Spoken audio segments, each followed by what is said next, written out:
आज जो मैं सुनाने जा रहा हूं, ये वृंदावन की सच्ची घटना है। इसे आंखें बंद करके सुनिएगा ताकि आपको ठाकुर जी के साक्षात दर्शन हो। हरे कृष्ण दोस्तों, मैं हूं अनुज शर्मा। बात बहुत साल पहले की है। चांदनी रात थी। मंदिर के द्वार बंद हो गए थे। धीरे धीरे बाजार भी बंद होने लगा। चारों तरफ चांद की चांदनी छाई हुई थी। चांद की रोशनी में यमुना नदी, भगवान का भवन, मां राधा रानी का महल, कुंज की गलियां, पेड़ पौधे, निधिवन बहुत सुंदर लग रहा था। ठंडी ठंडी हवा चल रही थी। कुछ एक लोग पान की दुकान पर खड़े थे। पान की दुकान से एक व्यक्ति अपने घर की तरफ बढ़ा और उसने देखा कि रात्रि के 11 बज चुके हैं। सारा बाजार बंद है, सुनसान गलियां हैं, लेकिन एक दुकान से रोशनी आ रही है। एक मिठाई की दुकान, हलवाई की दुकान। वो व्यक्ति वहां गया और उसने देखा कि एक बूढ़े बाबा लड्डू बना रहे हैं। तो इस व्यक्ति ने कहा कि बाबा, रात के 11 बज गए हैं, आप अब भी मेहनत कर रहे हैं, घर जाइए, बहुत रात्रि हो गई है। बाबा ने हंसते हुए कहा कि बेटा, पापी पेट का सवाल है, काम तो करना ही पड़ेगा। सुबह किसी का ऑर्डर है, इसलिए लड्डू बना रहा हूं। तो इस व्यक्ति ने हरे कृष्ण बोला, राधे राधे बोला और चला गया। बाबा लड्डू बनाने में व्यस्त हो गए। लड्डू बना रहे थे, थोड़े से और बाकी थे बनाने। सहसा ध्यान आया उनको कि आज लड्डू बनाने में इतना व्यस्त हो गया, काम का इतना बोझ हो गया कि रोज मंदिर बंद होने से पहले ठाकुर जी के दर्शन करने जाता था, आज तो मैं वहां भी नहीं गया। और आंखें बंद की और मन ही मन ठाकुर जी के दर्शन किए, बिहारी जी के दर्शन किए। बिहारी जी को देखने लगे, क्षमा मांगी बिहारी जी से कि बिहारी जी आज आ नहीं पाया आपके पास। और जैसे ही आंखें खोली, सामने एक 10 साल का सुंदर सा बच्चा खड़ा है। अद्भुत तेज है उसके चेहरे पर।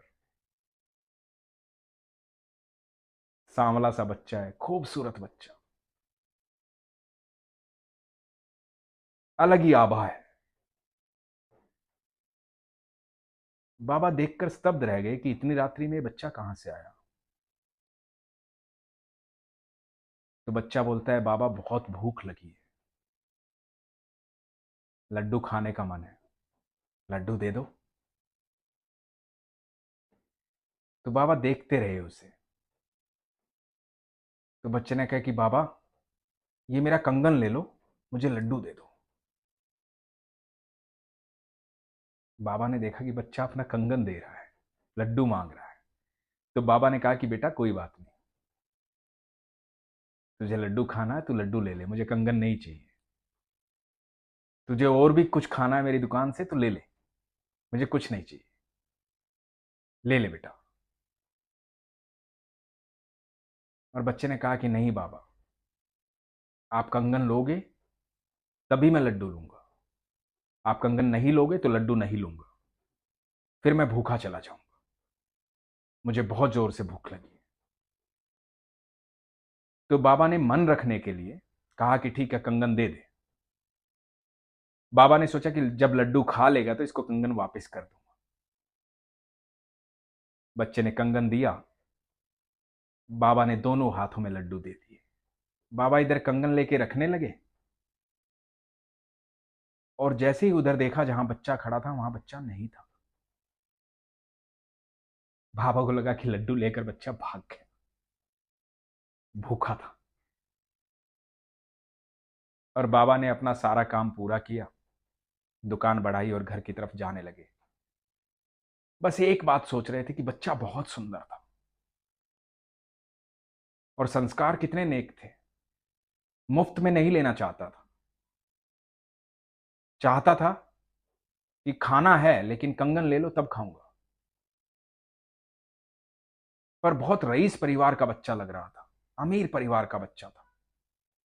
फिर बाबा सोचने लगे कि इतने अमीर परिवार का बच्चा था तो भूखा कैसे था और अकेला क्यों आया यहां। कहीं माता पिता से नाराज तो नहीं था, और माता पिता को ध्यान रखना चाहिए, रात्रि बहुत हो गई है। ये सोचते सोचते घर पहुंचे, बिस्तर पर लेट गए, लेकिन दिमाग से वो छवि नहीं हट रही थी उस बच्चे की। वो खूबसूरत बच्चा बार बार याद आ रहा था। मन कर रहा था कि उसे दोबारा से देखूं। तो बाबा ने सोचा कि ठीक है, जब बच्चा घर पहुंचेगा हाथ में कंगन नहीं मिलेगा, क्योंकि कंगन सोने का है, तो माता पिता पूछेंगे कंगन कहाँ है। फिर वो बताएगा कि भूख लगी थी, ऐसे ऐसे वहां कंगन देकर आ गया। तो कल माता पिता उस बच्चे के साथ मेरी दुकान पर आएंगे, और जब दुकान पर आएंगे तो मैं उसे देख लूंगा। कल्पनाओं के इस सागर में आकर के बाबा निंद्रालीन हो गए, सो गए। सुबह उठे, दिनचर्या शुरू की। उठते ही दिमाग में फिर वही बच्चा चल रहा था कि आज बच्चा आएगा अपने माता पिता के साथ, उसको कंगन लौटाऊंगा। और कुछ दिमाग में चल ही नहीं रहा था। बड़ी कोशिश की दिमाग को शांत करने की, लेकिन हो ही नहीं रहा। बार बार बच्चा ध्यान में आ रहा है। दुकान पर पहुंचे, दुकान खोली, अपना पूजा पाठ किया, सारा काम किया, दुकान पर बैठ गए। सोचे जा रहे हैं कौन था बच्चा, आया नहीं अभी तक। इतने में देखा कि मंदिर के भंडारी जी जो है वो दुकान के सामने से जा रहे हैं घी लेने। घी का पात्र उनके हाथ में। तो बाबा की आदत थी रोज की, भंडारी जी को आवाज दी, जय हो बिहारी जी की, कैसे हो भंडारी जी। तो भंडारी जी ने जवाब दिया, जय हो बिहारी जी की, ठीक हूं बाबा। तो बाबा को लगा कि भंडारी जी उदास है। भंडारी जी को बोले, क्या हुआ भंडारी जी, बड़े उदास लग रहे हैं आप, ऐसा तो कभी नहीं देखा आपको। तो भंडारी जी बोले, क्या बताएं बाबा, ठाकुर जी का कंगन चोरी हो गया है। कल मैंने अपनी आंखों से देखा था, उनके दोनों हाथों में कंगन थे, आज एक ही हाथ में कंगन है। पता नहीं कौन चोरी करके ले गया ठाकुर जी का कंगन।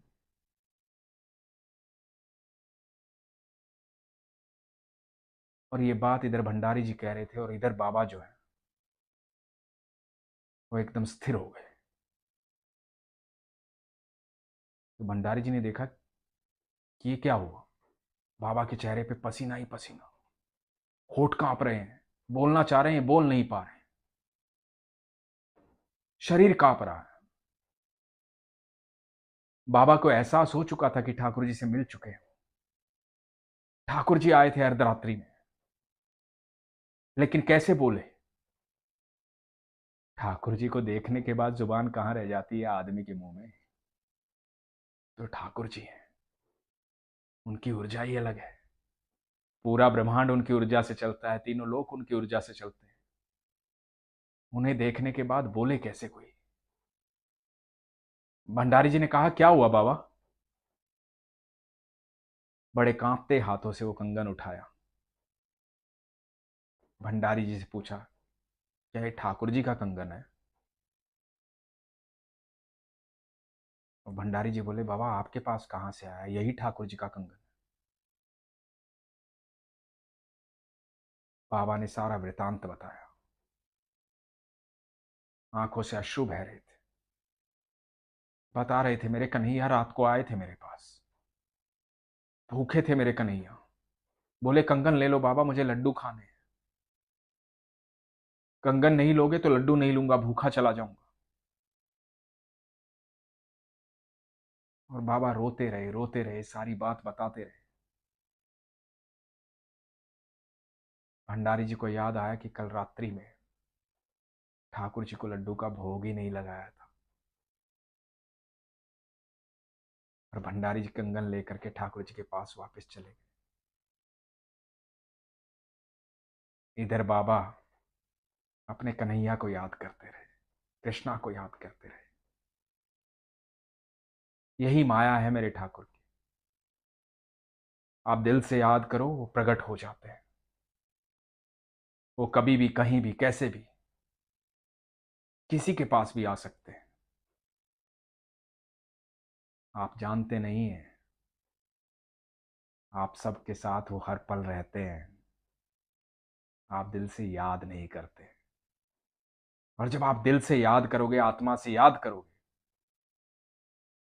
आप यकीन मानना ठाकुर जी आपके सामने आ जाएंगे। बाबा को याद आया था कि आज मंदिर नहीं गया, आंखें बंद करके मानसिक पूजा कर लेता हूं, मेरे ठाकुर को देख लेता हूं। जैसे ही ठाकुर का ध्यान किया, ठाकुर जी सामने। यही तो माया है उनकी। एक बार दिल से याद करके देखो, यकीन मानना ठाकुर जी आपके साथ खड़े होंगे। वो तो रहते हैं आपके साथ। उन्होंने श्रीमद् भगवत गीता में कहा है, मैं हर जीव के साथ साक्षी भाव में रहता हूं, हर पल रहता हूं। आप एक बार पुकार के तो देखो ठाकुर को। अपने आप आपको अनुभूति हो जाएगी कि कृष्ण आपके साथ है, प्रभु आपके साथ है। वो हमारे पिता हैं, हम उनके संतान हैं। वो हमसे बेहद प्रेम करते हैं। समस्याओं में उलझे रहते हो, समस्या का हल तो कृष्ण है। कृष्ण के साथ रहो, कृष्ण के पास रहो, समस्याएं रहेंगी नहीं। अपने विश्वास को मजबूत रखो, अपना ख्याल रखो। हरे कृष्ण।